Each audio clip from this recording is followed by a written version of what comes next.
Développeurs, développeuses, comment faire vos premiers pas dans les méthodes de gestion de projet agile? Quelles sont les notions à connaître, les concepts clés pour pouvoir vous intégrer dans une équipe agile? Pas évident hein, parce que même si vous faites les choses bien, dans les règles de l'art, eh bien, il y a des pièges à éviter. Rien ne vaut l'expérience terrain et c'est pourquoi j'ai fait appel à Jean-Pierre, l'heureux papa de la chaîne YouTube Scrum Life. Vous allez découvrir pourquoi les méthodes agiles ont été un vrai pavé dans la mare par rapport aux méthodes traditionnelles. Et dans cet échange, nous abordons également les idées reçues, les dérives, les gains, la planification, mais aussi quelles sont les réalités terrain. Quel est l'état d'esprit qui vous fera réussir, les valeurs qui permettent d'atteindre en équipe les objectifs. Et nous verrons également les bonnes pratiques qui seront vos alliés pour vos futurs projets. Vous allez le voir, hein, l'humain est vraiment encore au cœur des réussites. Préparez le popcorn, installez-vous confortablement. Je vous retrouve juste après l'interview. Vous êtes prêts? C'est parti!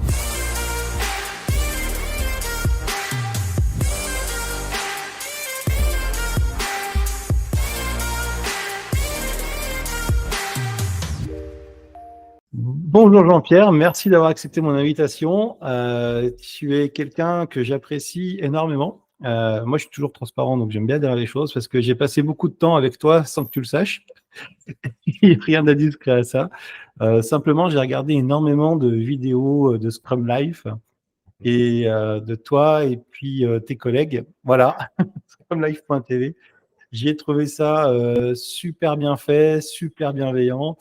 Et je vois tout le travail qu'il y a derrière et j'avais envie justement de faire profiter un petit peu de toute cette connaissance que tu as autour de l'agilité, mais pas que, autour de quelques questions qui vont permettre aux personnes de coder pour changer de vie, de faire leur premier pas avec les notions de ce qu'est l'agilité, des concepts, et j'ai préparé quelques questions pour tourner un petit peu autour. Voilà. Et la première question, qui est naturelle, est-ce que tu peux te présenter en quelques mots, s'il te plaît? Bien sûr. Du coup, alors merci de l'invitation.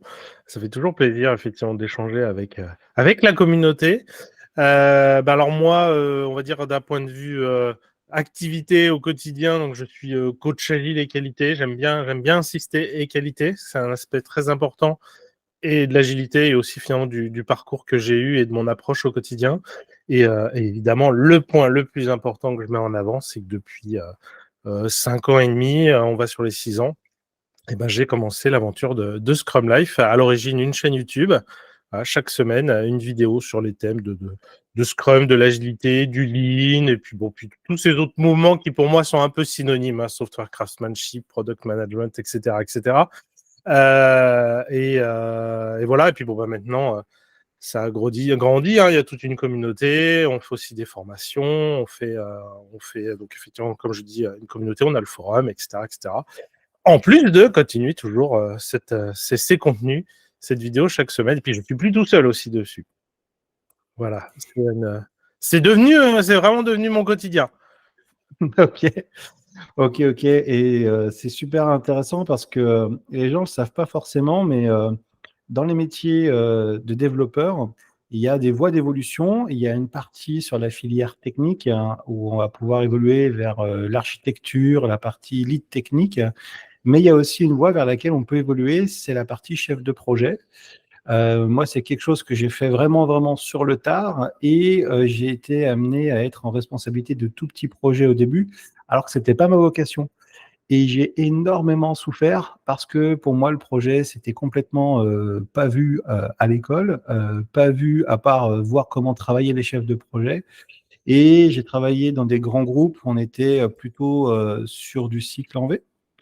Et du coup, quand les méthodes agiles sont arrivées, c'était une petite révolution et j'ai vu pas mal de souffrance au début. Alors, ça commence à remonter maintenant.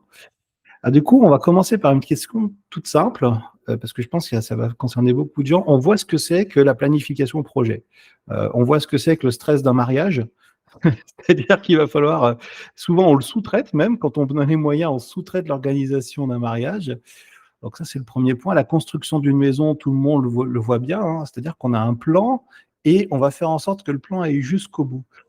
Pareil sur la construction d'une voiture avec une chaîne de montage, on se dit, faut que ce soit parfait, il faut que ce soit réglé aux petits oignons. Donc à chaque fois, il y a un plan. Est-ce que tu peux nous dire pourquoi les méthodes agiles ont lancé un petit pavé dans la mare par rapport au système de planification traditionnel? Je pense qu'il y a beaucoup de choses qui se mélangent. Alors évidemment, comme le nom complet du manifeste agile, hein, c'est le manifeste pour un développement agile de logiciels. Donc ça vient à l'origine du domaine du logiciel, parce qu'effectivement aujourd'hui, on utilise agile de plus en plus dans tous les domaines, et c'est normal. C'est-à-dire que les composants fondamentaux, en fait, ont du sens dans tous les domaines d'activité, et c'est en train de s'élargir, et je pense que c'est une des choses du monde de demain. C'est qu'il y aura... Aujourd'hui, c'est déjà le cas dans l'informatique, c'est devenu la gestion de projet traditionnelle qui est devenue un peu l'intrus, en tout cas dans le vocabulaire. À minima, il faut le maquiller. Que demain, ça sera pareil dans tous les domaines. Et ce parallèle de se dire que ça vient du logiciel, alors il y a plusieurs choses. Il y a d'un côté une forme d'immaturité du domaine. C'est par définition une industrie qui est plus récente que d'autres. Et ce qui fait que des évidences comme c'est celui qui fait, qui sait, n'étaient pas toujours là. Donc c'est un peu ça aussi le manifeste agile, c'est de remettre au devant la... Si on parlera peut-être des estimations à un moment, hein, mais à un moment donné, déjà, juste le premier pavé dans la mare de l'agilité, parce qu'après, il y en a eu d'autres sur le fait que faire des estimations tout court, c'est une bêtise, mais le problème, c'est juste de dire, déjà, ça doit être celui qui va faire le travail qui doit estimer. Si c'est un développeur, il faut que ce soit le développeur. Et rien que ça nous amène assez loin, et c'est une telle évidence quand on le dit. Si c'est pas toi qui fais le travail, comment on peut estimer à ta place? Donc voilà, donc c'est ce genre de choses-là. Donc il y a cette notion d'immaturité. Il y a aussi que, donc en anglais, hein, logiciel c'est software, qu'on oppose pour le matériel à hardware. Soft et hard, justement, passe très bien ce sens de, il y a une partie qui est molle, modulaire, qu'on peut un peu bouger dans tous les sens, et une autre qui est dure, qui est du solide, et c'est beaucoup plus compliqué de la faire évoluer. Donc c'est de là que vient un peu à l'origine, je dis à l'origine, parce que depuis la frontière est devenue un peu plus floue, mais il y a une partie, tu peux pas mettre facilement à jour ton ordinateur, en tout cas pas à distance en téléchargeant un logiciel, même si je crois qu'à une époque c'était la blague d'installer un logiciel et hop, tu as 4 mégas de RAM en plus, alors que le logiciel, on peut le changer comme on veut. Et ça fait que c'est le terrain fertile par excellence pour l'agilité, parce que, alors si on tire l'analogie avec une maison, on peut pas construire la chambre au premier étage tant que tu n'as pas fait les fondations et le rez-de-chaussée. En logiciel, on peut. En logiciel, on peut faire une interface graphique qui vole dans les airs et qui est branchée sur rien du tout, ou qui a des fausses données à la rigueur, etc. Donc on a une chambre qui est au premier étage, qui vole dans le vide. On peut faire, on peut faire les morceaux séparément, et on peut facilement, beaucoup plus facilement, changer un morceau. Alors beaucoup plus facilement, on arrive sur l'importance des pratiques techniques, comment on fait les choses. Parce qu'on peut aussi très vite s'enfermer dans ah, mais si on change ça, faut tout refaire. Et voilà, donc il y a aussi la manière de le faire. Et aussi, donc du coup, c'est un mouvement qui est très lié évidemment avec les pratiques techniques. Donc il y a ces deux choses-là qui font que c'est normal que l'agilité soit venue de là. Et finalement, le pavé dans la mare, c'est que l'agilité, c'est fondamentalement une manière un petit peu pratique d'embrasser, d'utiliser l'empirisme.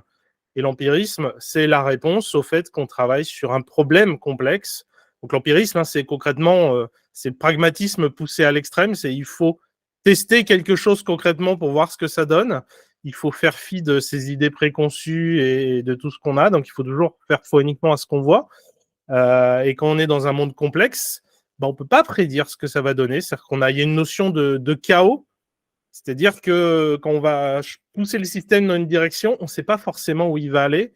Et donc, c'est pour ça l'empirisme. Et puis, l'incrémental itératif. Puisqu'on ne sait pas où on va, faisons un tout petit truc. Regardons où ça nous emmène. Adaptons, tirons-en, apprenons et faisons des petites boucles. Et c'est ça aussi, c'est que c'est le pavé dans la mare, c'est de se dire que faire du logiciel, c'est du complexe, c'est tout le temps du sur-mesure. Sinon, on n'aurait pas attendu de ChatGPT pour avoir quelque chose qui générait du code, etc. Enfin, s'il suffisait de suivre un manuel à la lettre, non, parce qu'à chaque fois, comme dit Frédéric Le Guédois, si c'était quelque chose qui suffisait de reproduire, ça s'appelle un logiciel qu'on installe. Il existe déjà et on l'installe. Si on doit le développer, c'est qu'il n'existe pas encore. Et donc, c'est toujours du sur-mesure et il y a toujours des dépendances, il y a plein de choses dans tous les sens. Et donc, on est sur le domaine du complexe.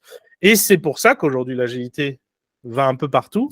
Parce qu'en fait, on se rend compte que même dans les domaines traditionnels, en fait, il y a toujours de la complexité parce que une personne, une équipe, c'est déjà un système complexe. L'exemple d'une maison, on imagine ça comme effectivement on suit le plan, mais déjà la réalité c'est que les maisons livrées à l'heure, il n'y en a pas tant que ça. Petit rappel par rapport aux gestion de projet dans le logiciel, c'est assez courant. C'est courant de savoir que ta maison elle sera livrée 6 mois plus tard. C'est Il y a vrai. des problèmes, c'est la normalité. Et voilà, enfin, tu fais un trou et tu tombes sur un énorme caillou. Et tu es obligé de bidouiller, de faire des choses, ou ainsi de suite. Même un artisan il vient faire quelque chose chez toi, il prend de la marge parce que justement, on est dans un modèle au forfait et il sait que l'imprévu va arriver. Là, il y a des exemples. Tu refais ta dalle, tu dois creuser un peu. C'est pareil, tu tombes sur des trucs et au lieu de passer 2 heures à l'appel, tu passes 3 jours en marteau-piqueur. C'est la réalité, on est dans un monde complexe et l'agilité apporte les solutions. Et écoute, oui, c'est assez sympa comme exemple. Il y a la notion de plan aussi. Quel est le cadre finalement idéal pour un projet agile et surtout quand ne pas y aller? Moi, je me souviens en fait, on reprend l'exemple de le projet sera toujours en retard. Il y avait des statistiques à une époque, alors je ne les ai plus en tête, mais qui montraient bien que la majorité des projets informatiques étaient soit pas dans les temps, soit pas au budget, soit il manquait les fonctionnalités. Et il n'était pas rare de voir à la fin tout le monde qui courait avant les mises en prod et il s'épuisait et on se disait, bon, les congés, c'est bien, mais ce mois-là, si tu pouvais les prendre juste après la mise en prod, voire même 15 jours après, parce qu'on ne sait pas si ça va bien être stable, et du coup, on avait ce côté-là super rassurant au début parce que tout le monde faisait des plans énormes avec des specs de 190 pages, des spécifications. Donc, on décrivait ce qui allait se passer. On faisait le chiffrage, tout le monde était détendu à la machine à café. Puis, plus on se rapproche de la date de fin et plus on sent la goutte qui coule. Et du coup, à un moment, on s'est dit, peut-être que si on avait 80% de ce qu'on a demandé au départ dans les temps au budget, ce serait pas mal parce qu'il y a peut-être 20% dont on n'aura pas besoin. Et du coup, alors j'ai peut-être un peu répondu à la question, tu m'en veux pas. Pas de problème. Du coup, on peut garder encore des projets qui sont pas en mode agile, on est d'accord, mais quels sont les prérequis pour ça, pour ne pas partir en agile? On va essayer de le faire un peu à l'envers. Il faut qu'il y ait un plan, il faut que ce soit, c'est Alors, l'industrie, c'est. moi, je dirais même, je le prendrais encore dans l'autre sens. Vas-y. Plutôt, qu'est-ce qui nous fait dire que c'est trop risqué de prendre l'agilité? Bonne question. Parce Ouais. qu'en fait, alors oui, on a toujours ce discours un peu pour froisser personne, et on va le retrouver, tu regardes les vidéos autres, gestion de projet, on ne nie pas l'existence de la gestion de projet traditionnelle, on dit que l'outil est là, et on se dit, voilà, il y a plusieurs typologies de projets, selon la typologie de projet, il faut choisir la bonne, etc. Mais comme je l'ai dit un peu à l'instant, en fait, si on prend sous l'angle de la complexité, quand est-ce que ça arrive, le truc où tu es réellement sur un domaine où il n'y a aucune complexité, puis même des choses aussi simples que on va itérer petit, donc on va investir petit, on va voir où ça nous emmène et on apprend à chaque fois, et ainsi de suite. Même quand le plan est tracé, ne serait-ce que pour s'assurer que le plan est bon, ça a du sens.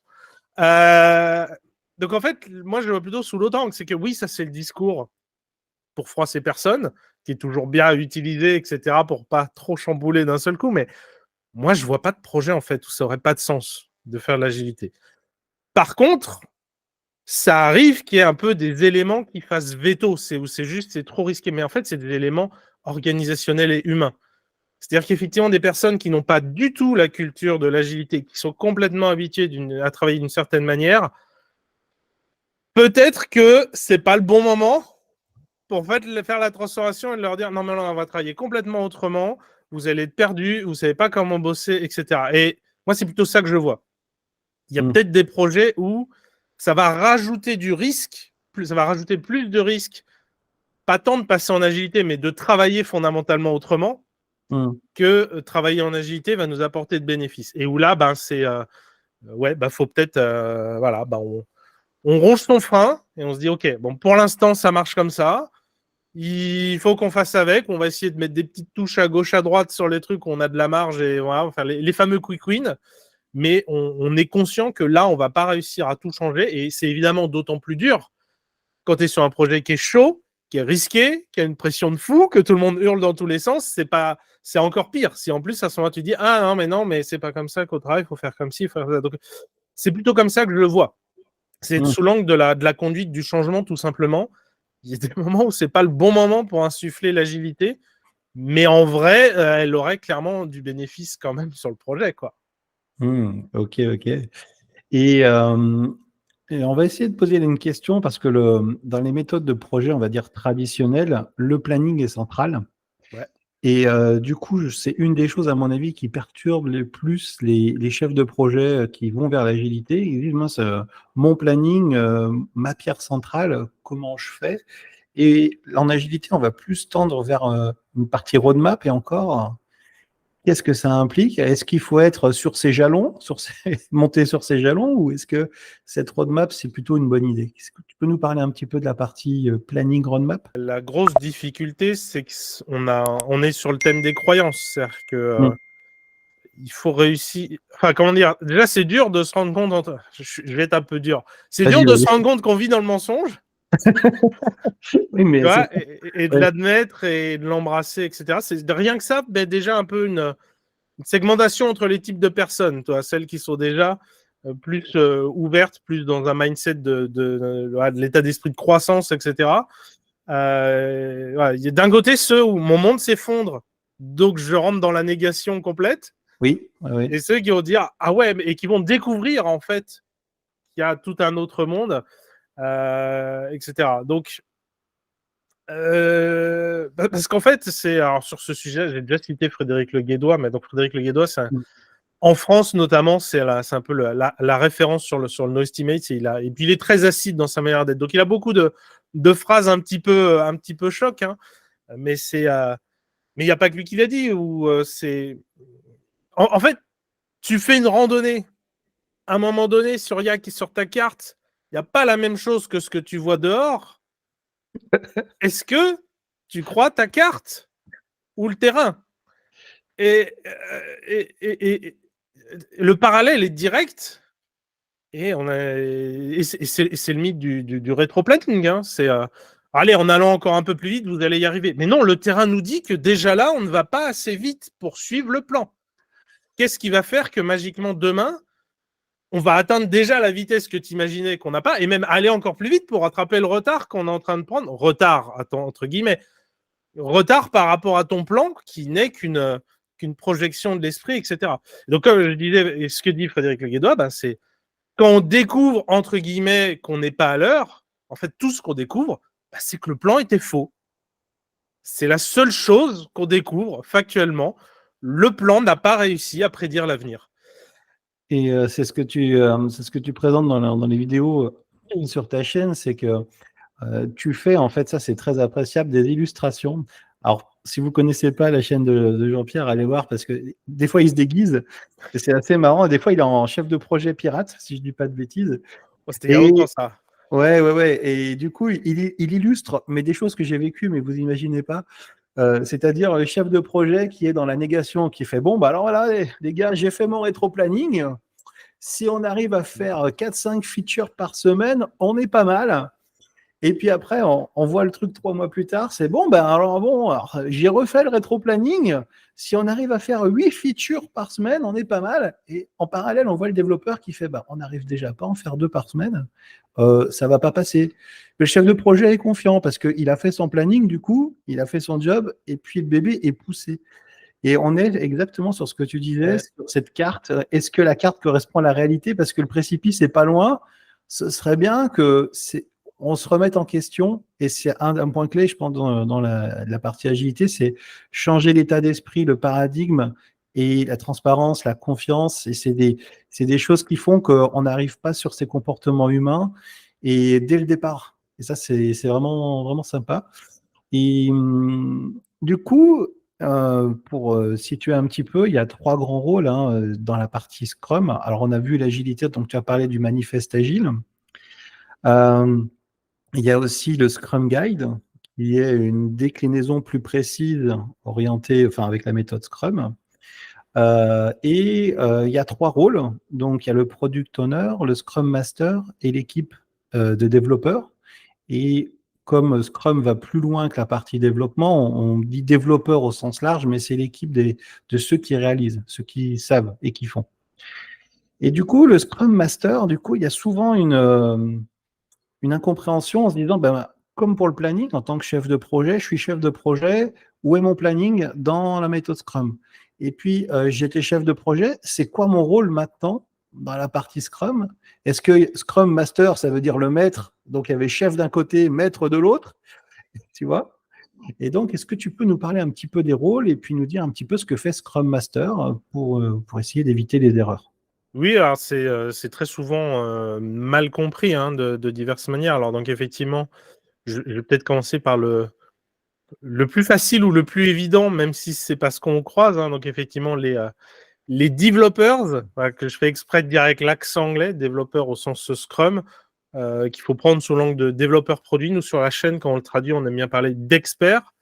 Ça peut être n'importe qui. Alors, ça dépend du domaine. On n'est pas forcément dans le logiciel, mais même dans le logiciel, bah, ça va inclure aussi le designer, le testeur, le spécialiste en base de données, en data scientist, tout ce qu'on veut. Toutes les personnes qui, effectivement, sont des experts, comme tu as dit, qui savent et qui font, et qui, donc, du coup, portent cette casquette d'expertise technique. C'est leur focus. Ça, déjà, c'est un point assez important. C'est pas hermétique, hein, les 3 responsabilités entre les rôles. On s'attend à ce qu'un expert challenge le produit, apporte plein de choses de la même manière. L'organisation, il est aussi proactif sur l'organisation. Enfin, c'est son quotidien. Il ne subit pas l'organisation, il en est acteur. Donc là, j'ai évoqué un peu les 2 autres pans. Donc, du coup, le product owner, c'est celui qui va porter du coup plutôt la casquette produit, et notamment dans le sens déjà product management, vision produit, où est-ce qu'on va la rappeler en permanence? Pourquoi on est là? Pourquoi on le fait? Pourquoi c'est important? À quoi ça sert? Et vraiment, ouais, product management dans le sens vraiment où est-ce qu'on va, c'est quoi la cohérence globale, etc. Sans forcément, on développe forcément un vernis technique hein, quand on travaille sur un produit depuis longtemps avec des experts, mais c'est pas son focus principal. Il a justement des experts à côté.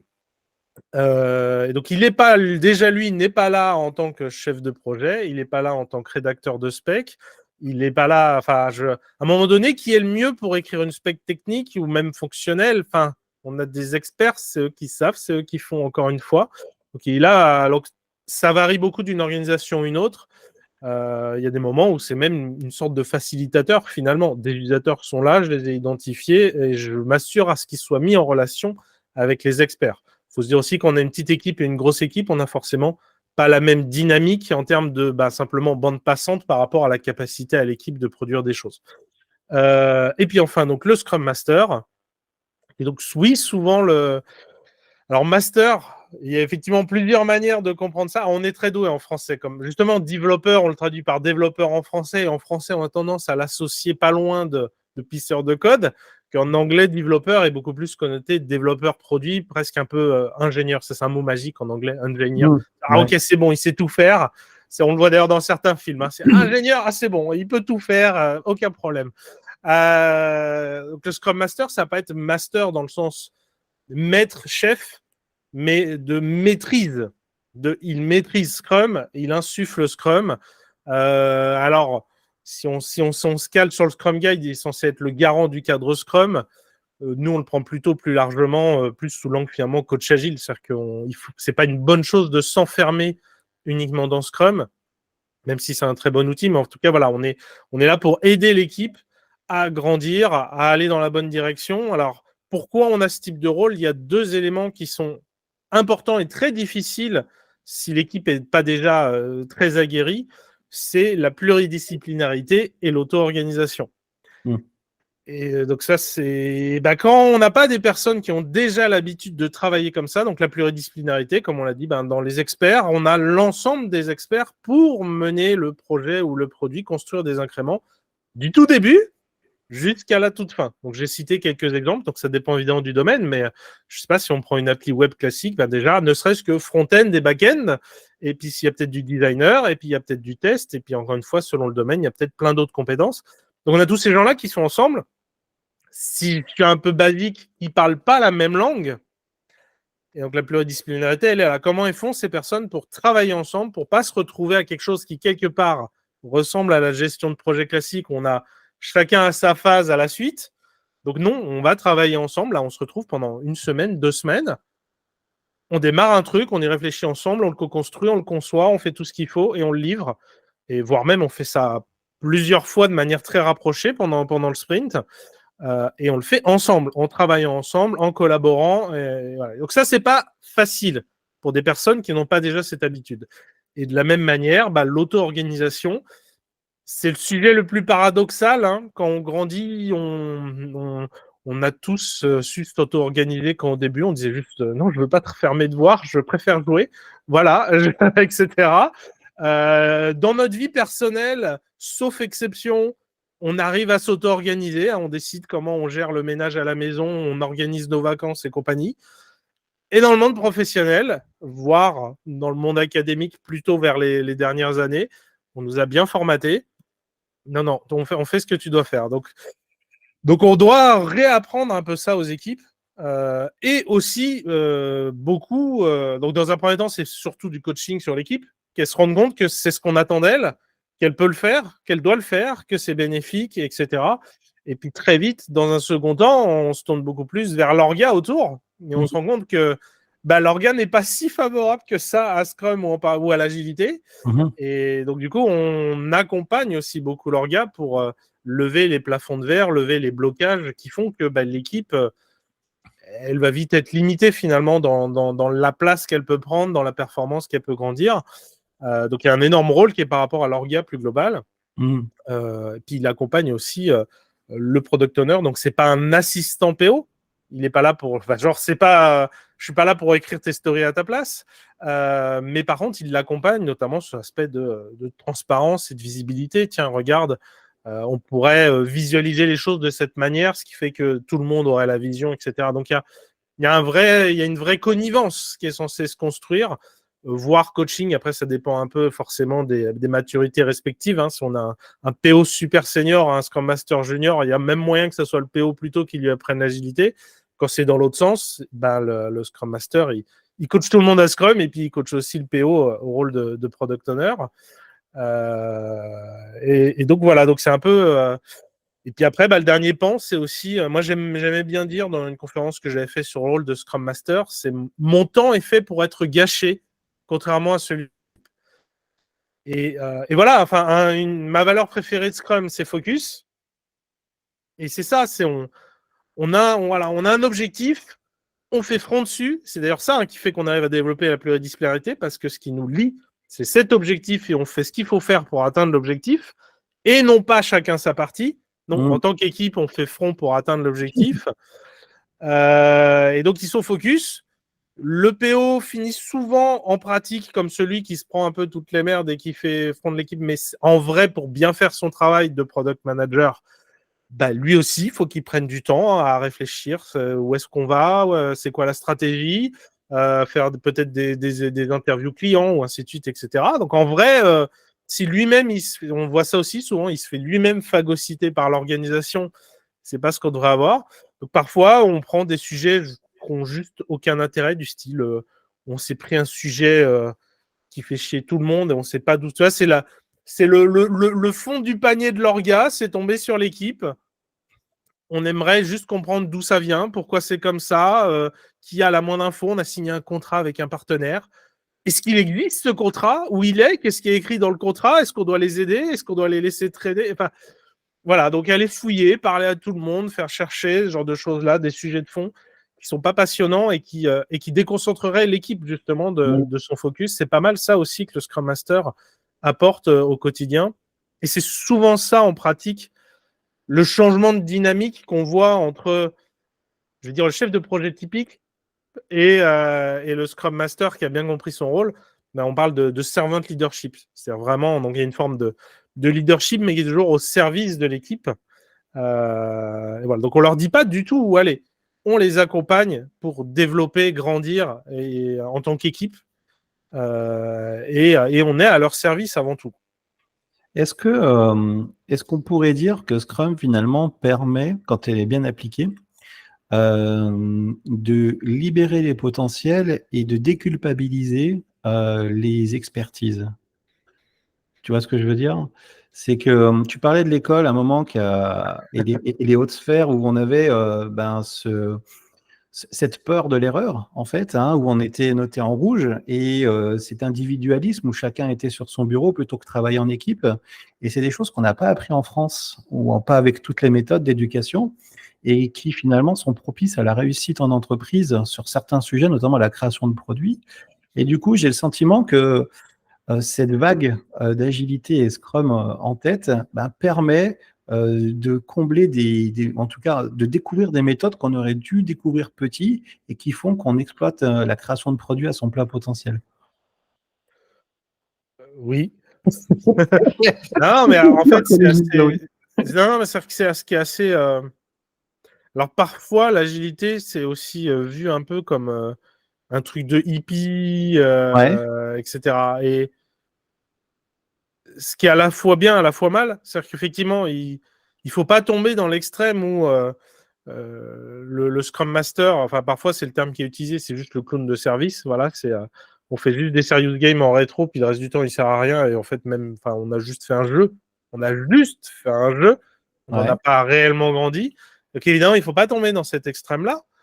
Mais de l'autre côté, on voit bien que ce qui fait notamment la performance d'une équipe, c'est sa capacité à travailler en tant qu'équipe. Donc, c'est sa capacité à générer et à exploiter son intelligence collective. C'est la qualité des relations entre ses membres va avoir un lien direct sur la qualité des livrables qu'elle fera. Et ça, pas mal de personnes, y compris des personnes vraiment très reconnues dans le milieu. Par exemple, quelqu'un comme qu'on a invité plusieurs fois sur notre formation, Alistair Coburn, c'est un des signataires, un des créateurs du manifeste agile. Il n'a pas forcément eu le même discours en fait en 20 ans, parce que, par exemple depuis la signature du manifeste, et puis si on prend encore 10 ans encore avant, quand il avait mis en place Crystal Clear, etc. Il a justement, aujourd'hui, quand on parle avec lui, il est vraiment dans cette posture de facilitateur. Son dernier bébé, c'est Heart of Agile, le cœur de l'agilité, où il est très focus sur c'est quoi les valeurs fondamentales de l'agilité, qui sont très abstraites, qui s'appliquent à n'importe quel domaine, qui sont on doit collaborer, on doit réfléchir, on doit produire, etc. Et donc très très très axé sur l'humain, sur la collaboration. Et effectivement, quand tu remontes plus tôt dans sa carrière, il était beaucoup plus axé sur concrètement comment on fait, comment on dirige les choses, etc. Tu es beaucoup plus dans le concret, entre guillemets. Et ça, c'est vraiment une tendance qui est assez générale, je pense, quand on gagne en maturité sur ces sujets-là. Encore une fois, il ne faut pas tomber dans le « ouais, on fait juste du jeu pour s'amuser », mais fondamentalement, quelque chose aussi simple que, justement, il faisait les tests dans les écoles nordiques, qui n'est pas la même culture que chez nous, déjà, dès le primaire, peut-être même avant, de faire en sorte que les personnes soient conscientes de leurs sentiments, ils soient à l'aise avec leurs sentiments, savent les exprimer, etc.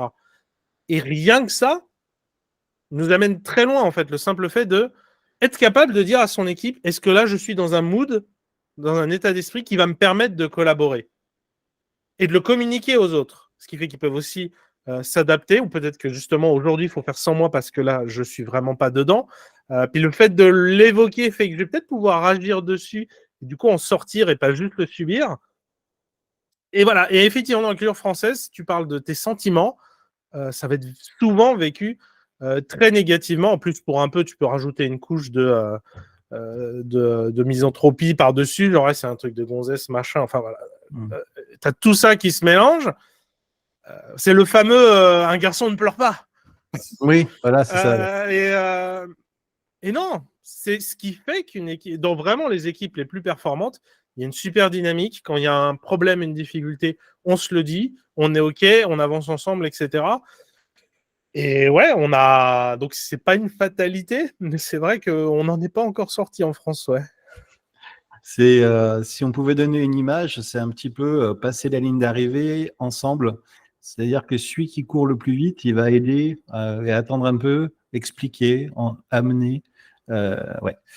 Et cette notion des émotions, elle est assez importante. Je reparlerai dans une autre interview qui va sortir aussi, où tu verras d'ailleurs, je t'inviterai à la regarder aussi, où on traite le point du syndrome de l'imposteur, du perfectionnisme et un petit peu tout ça qui peut amener au burn-out. Et au point central, on est arrivé à la gestion des émotions aussi. Et ce rôle de Scrum Master est vraiment primordial. Et ce que je constate, tu peux me dire si je me trompe, mais c'est qu'en fait, pour être un bon Scrum Master, il faut être attentif à plusieurs niveaux. Il y a une notion d'accompagnement au changement, une notion un petit peu de formateur, et puis parfois d'arbitre aussi, si ça peut être tendu dans les relations, en se disant c'est quoi le point central, c'est quoi l'objectif, ce fameux objectif qui est central dans Scrum. À tel point que je vais mettre une incrustation dans la vidéo, quand vous faites de l'agilité, tout le monde a en tête les post-it, ces fameux post-it, et parfois les gens résument l'agilité à ça, en disant, bon, du moment qu'ils ont des post-it, on voit que ça avance, mais en fait, souvent les gens oublient le but qui doit être affiché aussi, parce que c'est ça qui tire, en fait. Et le post-it, c'est une partie des choses que vous voyez, et donc ça amène beaucoup aux valeurs et à l'humain qui est la réussite derrière. Alors ça fait un peu pompeux quand je parle comme ça, hein, mais c'est parce que j'essaye de résumer un petit peu les trucs. J'avais vu dans une de tes vidéos que il y en a qui pouvaient penser que Scrum, ça pouvait exploiter les développeurs parce que, j'imagine, parce que ça met les gens en responsabilité un peu forte quand même, c'est eux qui prennent un peu beaucoup d'initiatives. Et quand ça va pas, c'est un peu facile de tirer sur l'ambulance. Est-ce que tu vois pourquoi les gens disaient ça? En fait, c'est malheureusement un constat réel. C'est que dans beaucoup d'organisations, Scrum et Agilité, alors donc du coup, nous, la subtilité qu'on met, c'est qu'ils ont été dévoyés. Ouais. C'est du coup, parfois il y a plein de termes, voilà, faux agile, dark Scrum, etc. Pour justement s'en servir comme outil pour mettre la pression aux gens. Alors, je suis pas sûr que ça soit tant la pression, la responsabilité qu'on met sur le dos des personnes que de manière vraiment très terre à terre. On est dans le micromanagement. On était avant dans le micromanagement. On n'en est pas sorti. Et maintenant, on a une sorte de semblant d'officiel qui nous dit on peut vous cliquer tous les jours. Hein, c'est le daily meeting. Et puis au pire, il y a une fin de sprint toutes les quelques semaines. Alors qu'avant, peut-être dans une logique plus ingénieur, entre guillemets, c'était normal, entre guillemets, que tu t'enfermes dans une pièce pendant 2 mois à travailler sur un sujet. Et qu'on te demande pas, ou on te demande rien de plus que est-ce que ça va, ou tu as combien de pourcents, et puis on s'arrêtait là. Là maintenant, on te flique à chaque fin d'itération, il faut que tu aies fait un truc, et puis tous les jours, on te demande t'en es où, tu fais ci, tu fais ça, etc. Alors évidemment, encore une fois, on a complètement raté l'objectif, on a complètement raté comment on met les choses en œuvre, et c'est juste une exploitation, une mauvaise exploitation pour presser encore plus les gens. Mais c'est malheureusement ce qu'on croise, ce qu'on croisait dans pas mal d'endroits, et que je pense qu'on va continuer de croiser dans encore beaucoup trop. Alors, c'est génial ce que tu dis parce que ça permet de rebondir.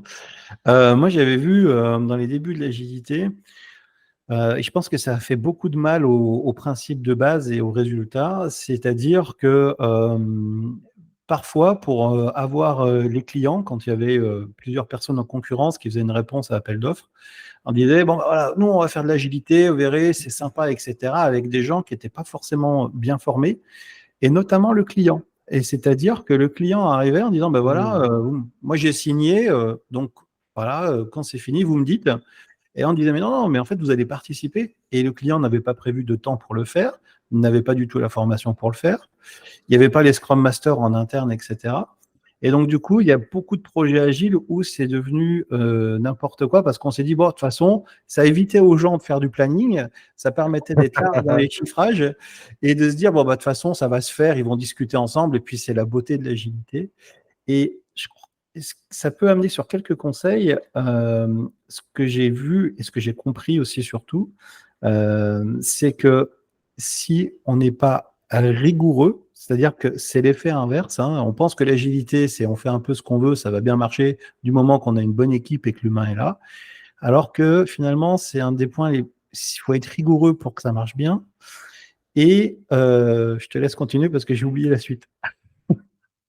Qu'est-ce que Bah, tu peux nous dire pour, c'est- pour que ça marche bien l'agilité, en fait, voilà, et des bons résultats? Qu'est-ce qu'il faut, les prérequis? Alors, je vais juste déjà rebondir sur ce que tu dis, parce que c'est effectivement cette fois, c'est ma phrase choc. Ah, vas-y. C'est de dire que voilà, l'agilité, c'est l'extrême rigueur. Ouais.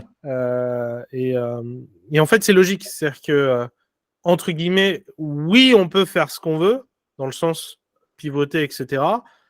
Parce qu'on a mis en place les choses, qu'on a été super carré, il n'y a pas de dette technique, etc., etc. Puis bon, en vrai, on ne peut pas faire exactement tout ce qu'on veut, mais c'est parce qu'on a été hyper rigoureux dans la manière dont on a fait les choses que c'est facile, qu'il ne faut pas tout refaire pour changer de direction, etc. Ça, c'est un premier pan. Et l'autre pan, c'est que encore une autre définition possible de l'agilité, c'est de réduire la bureaucratie. Et ben, en pratique, dans une équipe agile, il y a des process. C'est pas l'absence de process, c'est ça aussi, hein, c'est la fameuse phrase de je te demande n'importe quoi et puis tu termines avec l'air un peu coquin. Non, mais c'est bon, on est agile. Donc du coup, tu es obligé d'accepter de le faire. Non, on a des process, on a beaucoup de process, mais alors, d'une, on en revient sur c'est celui qui fait qui c'est. C'est-à-dire que c'est beaucoup plus rarement l'organisation qui les amène. Parfois, il faut, parce qu'on est sur plusieurs équipes, on partage l'avis d'un produit, donc forcément on s'aligne dessus. Mais déjà là, quand je dis on s'aligne, c'est pas la même chose qu'on nous impose. C'est-à-dire qu'on peut peut-être le co-construire à plusieurs équipes, si on peut, c'est pas plus mal. Mais bon, si vous arrivez sur un orga qui existe, c'est normal que vous repreniez les process qui sont déjà en place.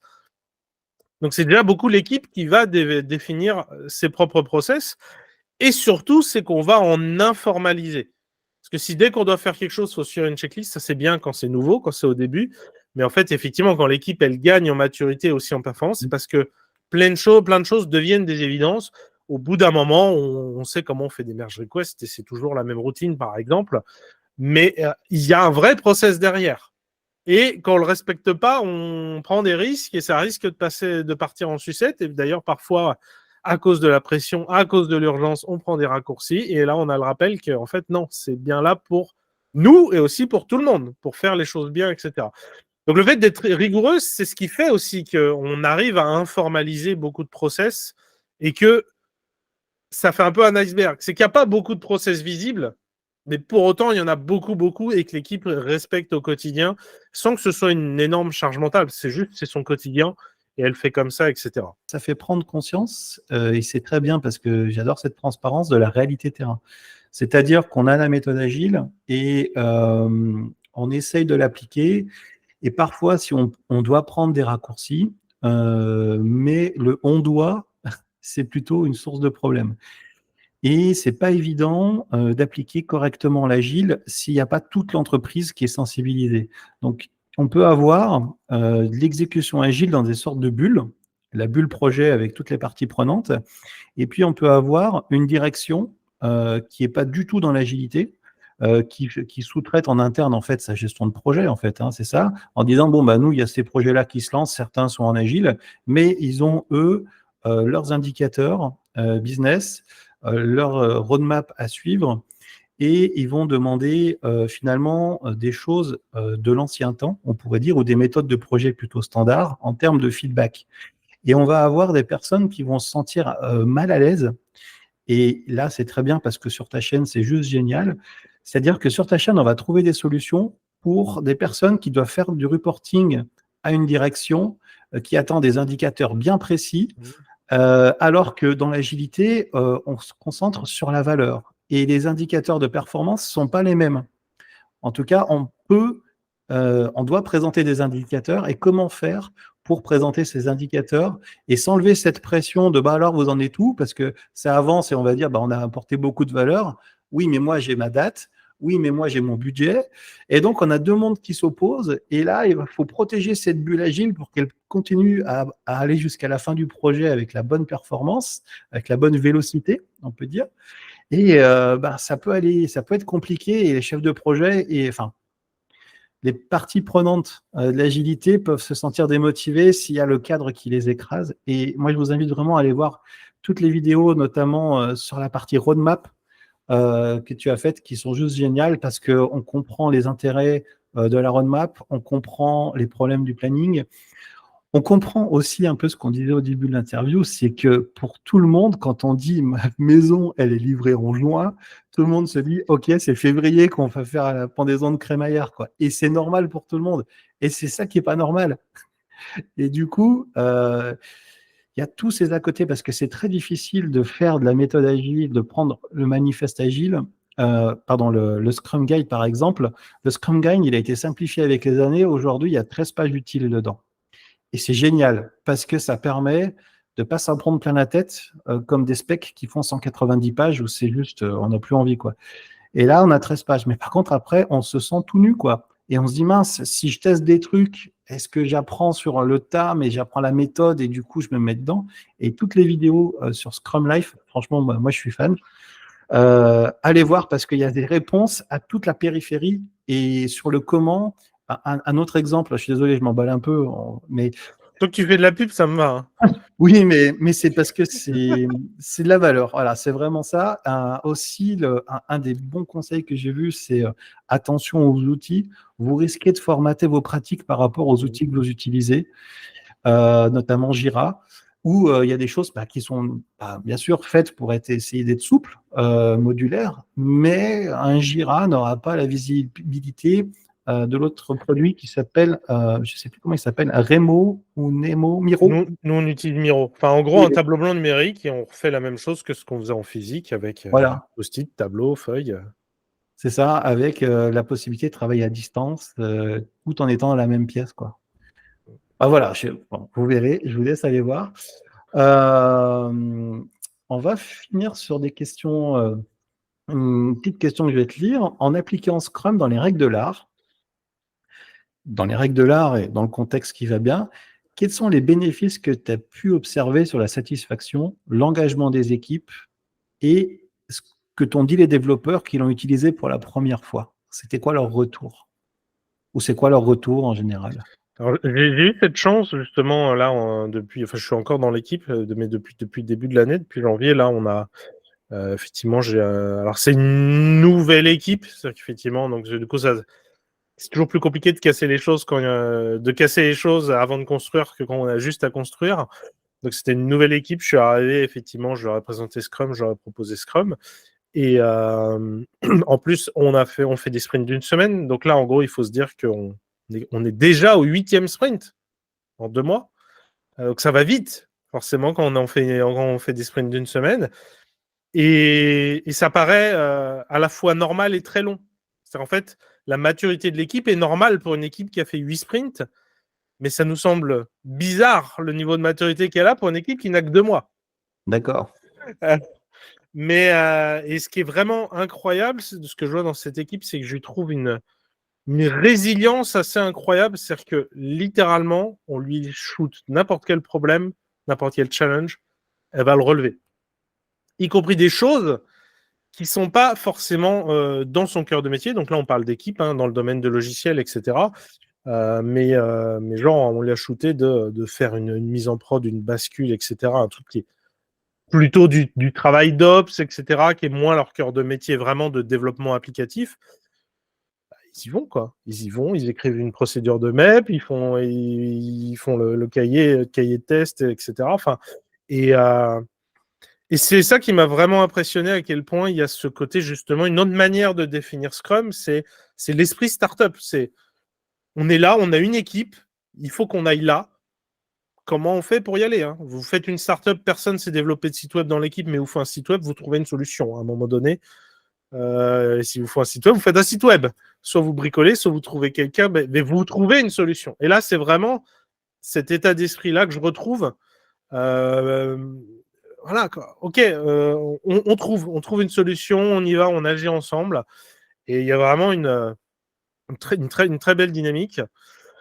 Et c'est un vrai facteur de motivation pour eux de travailler dans cet environnement-là, de pouvoir compter les uns sur les autres, d'avoir justement d'avoir cette collaboration. Côté satisfaction client, nous, on mesure le temps de cycle et la valeur qu'on sort à chaque sprint. Du coup, on voit qu'en fait, c'est marrant parce que quand j'ai mis ça en place, les autres coachs agiles qui étaient là, ils me disaient ouais, non, mais ton équipe, elle est lente, elle a un temps de cycle qui est compliqué, etc. En fait, dès lors qu'on s'est donné et cet objectif de sortir de la valeur chaque semaine et qu'en plus on s'est mis à travailler en itération d'une semaine, je vais pas dire qu'on y est, hein, mais globalement, régulièrement, la plupart des sujets, ils sortaient en moins d'une semaine. Parce que l'équipe se mettait en marche, faisait front et on fonctionnait vraiment par objectif. Et ce qui est assez marrant, c'est de se dire, il y a cette fameuse croyance autour des estimations, que c'est la base, tu vois, estimer avec des points, faire du playing poker, etc. À aucun moment, personne n'a demandé, au fait, à quel moment on estime, en fait. Non, on a fait une vision produit, on s'est défini un product goal, à chaque itération, on se définit un sprint goal, on définit le travail à faire pour l'y atteindre, et on y va. À aucun moment, on estime, alors vaguement un peu sur les problématiques roadmap, mais finalement, tu le fais autrement, c'est de la grosse louche, et puis tu voudrais faire voilà, c'est vraiment une habitude de demander des estimations. En pratique, il n'y a pas de moment où tu les demandes quand tu es piloté par les objectifs. Et souvent, il est là. C'est-à-dire que d'ailleurs, moi, de plus en plus, j'essaye de ne pas parler de no estimates, mais d'opposer, est-ce qu'on est piloté par un scope, par un périmètre, par des tickets, ou est-ce qu'on est piloté par des objectifs? Parce que quand on est piloté par des objectifs et par l'impact, en fait, la question, c'est à la marge qu'elle arrive. En tout cas, dans l'exécution, elle n'arrive pas. Voilà où il faut aller, c'est ça qu'il faut faire. Et c'est un peu ça, le moment où les process ne marchent plus, où l'environnement change, de toute façon, la porte de sortie, c'est juste se demander, est-ce qu'on est en train de faire la bonne chose? Exact, ouais. Et voilà, parce que là, comme je le disais, ils sont sur un sujet assez compliqué de mise en prod, etc. Donc, justement, le fait de livrer de la valeur toutes les semaines ne marche plus. Et ça casse un peu, justement, le cadre qu'on a mis en place. Mais c'est ce que je leur dis. Est-ce qu'on est en train de faire la chose qu'il faut qu'on fasse? Oui, on est sur un sujet ultra critique pour la boîte. Il faut le sortir. Ça va clairement pas nous arranger pour la suite des autres sujets qui suivent, mais de toute façon, ce sujet-là, il est critique, il faut qu'on le sorte. Et donc, on va prendre le temps qu'il faut pour le faire. Enfin, ça reste la chose à faire, en fait, point. Donc, on n'a pas à se sentir honteux qu'on est peut-être moins dans du Scrum by the Book, il y a des choses qui sont moins carrées, mais on fait la chose à faire. Donc, en fait, on est OK, on est droit dans nos bottes, quoi. Eh ben, écoute, c'est top. On arrive à la fin de l'interview, donc je tiens à te remercier. Et est-ce que tu peux nous dire comment faire pour en savoir un peu plus sur ton travail, sur Scrum, ainsi que les personnes qui t'accompagnent? Comment on te retrouve? Donc, du coup, voilà. Donc, sur scrumlife.tv, vous avez notre site où vous retrouvez, c'est un peu la plaque tournante. Il y a le lien vers le forum, il y a le lien vers la chaîne YouTube, il y a le lien vers nos formations, etc., etc. Mais sinon, si vous tapez Scrum Life sur YouTube, normalement, vous trouvez. Enfin, sinon, ils ont fait des liens raccourcis. Donc, si vous tapez YouTube/Scrum Life, normalement, vous arriverez directement sur la chaîne. Et puis, on est relativement bien référencé, donc ça va. Et puis, regardez les vidéos. Puis, les autres personnes, de toute façon, le plus important, c'est Constantin Gay, qui m'a rejoint au bout d'1 an ou 2 sur la chaîne. Donc, qu'on voit du coup beaucoup et on est assez alignés. Il dit aussi, lui aussi, des choses très bien. Donc, voilà. Et il ne faut pas hésiter à nous suivre sur LinkedIn aussi, à échanger avec nous contacter. Alors, on garantit pas le temps de réponse, mais on garantit qu'on répond globalement. Puisqu'on peut aussi nous contacter via le site web, il ne faut pas hésiter non plus. Ok. Eh ben, écoute, merci beaucoup, Jean-Pierre. Je te dis à très bientôt. Ciao, ciao. Salut. Et voilà, c'était une super interview avec Jean-Pierre. Si vous voulez vous faire votre propre avis et découvrir le métier de développeur ou développeuse, eh bien, je vous invite à suivre maintenant ma formation gratuite sur le premier pilier de la programmation que vous allez découvrir grâce à la recette des lasagnes à la bolognaise et une boîte à œufs.